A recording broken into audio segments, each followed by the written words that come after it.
All right, so today, we're leaving Europe in the rearview mirror. For the very first time on this trip, our travelers are stepping onto a brand new continent, landing in Egypt. And let me tell you, this is where the ancient world smacks right into the ticking clock of the modern age.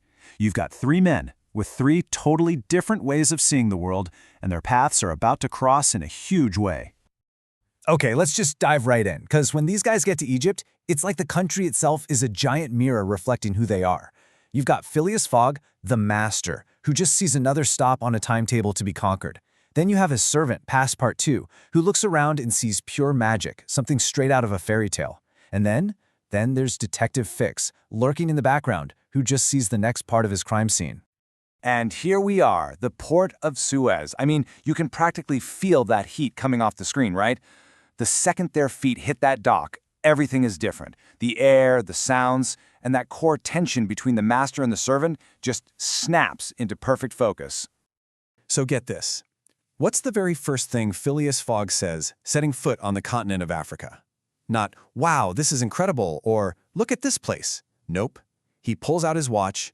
We are on schedule. That one line, it's everything. It's the personal motto of a man who sees the whole world not as a place to experience, but as a math problem that needs to be solved. In this slide right here perfectly breaks down their clashing worldviews. For Fogg, Egypt is just a data point, a point on a timetable. It's got about as much soul as a number on a spreadsheet. But for Passepartout, oh man, it is the exact opposite. It's this living, breathing fantasy that has just jumped right off the page and into reality. So while Fogg's got his head buried in a guidebook, confirming the train times, Passepartout is just completely mesmerized. He's seeing a world he has only ever dreamed about. That shimmering heat, those incredible minarets, the slow, steady walk of the camels. For him, this journey isn't a race against the clock. It's an explosion of the senses.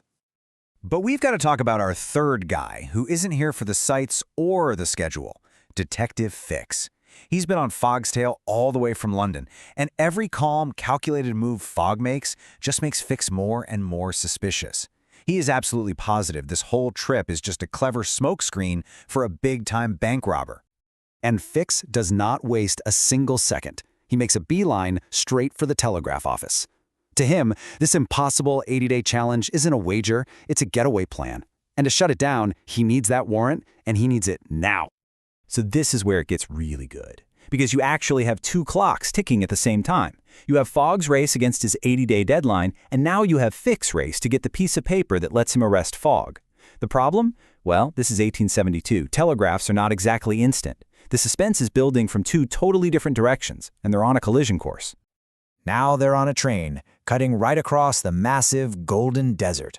And it's here, on this trip to Cairo, that the gap in how Fogg and Passepartout see the world doesn't just get wider, it becomes a full-blown canyon. You can just picture it, can't you? Passepartout has his face glued to the window, pointing out camel caravans and Bedouins just totally in awe. And Fogg's response? It's a classic. He doesn't say the world isn't amazing. He just says amazement is not on the schedule. It's a very polite but very firm reminder that they have one mission and one mission only, the timetable. And that just perfectly describes Fogg's whole deal. He is a man of precision, not of wonder. He's a guy who believes that this messy, chaotic, beautiful world can be tamed and organized by logic and a good watch. He's not really against wonder, he just thinks it's inefficient. And you know the craziest part?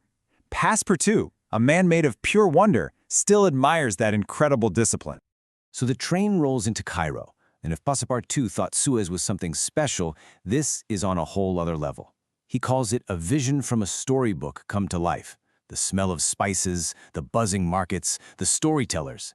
And it's right here, in the middle of all this magic, that our three characters are finally going to come face to face. So Fogg gives Passepartout a little time to walk through the bazaar, and that's when Detective Fix makes his move. He just slides up next to the servant, acting like he's just another friendly traveler, and he starts casually asking questions, fishing for any little piece of information he can get. And Passepartout, who is so loyal and so proud, he just takes the bait completely. He doesn't think it's an interrogation. He thinks this guy is just interested in his amazing boss. So he innocently explains the whole challenge, accidentally confirming for Fix that, yes, there is a ton of money involved in this trip. And that's the light bulb moment for Fix. In an instant, it all clicks into place. The servant, He's not in on the crime. He's just a clueless pawn. The whole game just changed. His old plan is useless. Now he knows he has to go after the master himself. Now just look at this contrast. It's an incredible snapshot. At the exact same moment, you have Fix frantically sending another telegram, getting more desperate by the minute. You have Passepartout staring at the incredible city, wishing he had more time. And Phileas Fogg, he's at the ticket counter, totally unfazed by all the drama, just calmly buying their tickets to India. So after all this excitement, how does Fogg wrap up their time in Egypt? He just says, "Onward to India." 3 simple words. And with that little command, all the magic of Cairo, all the danger, all the suspicion, it's all just dismissed. The machine keeps moving forward, and it's pulling everyone along with it. And so we leave Egypt. But it leaves us with this huge question, one that feels more relevant today than ever. When you're chasing a goal, of course, discipline is important, a plan is crucial, but what do you lose when you're only looking at the finish line? Fogg's journey is this masterpiece of precision, but you have to wonder, is it also kind of a tragedy of missed opportunities? It really makes you ask yourself, what amazing things are we all walking right past every day, just because we're too focused on our own schedule to notice?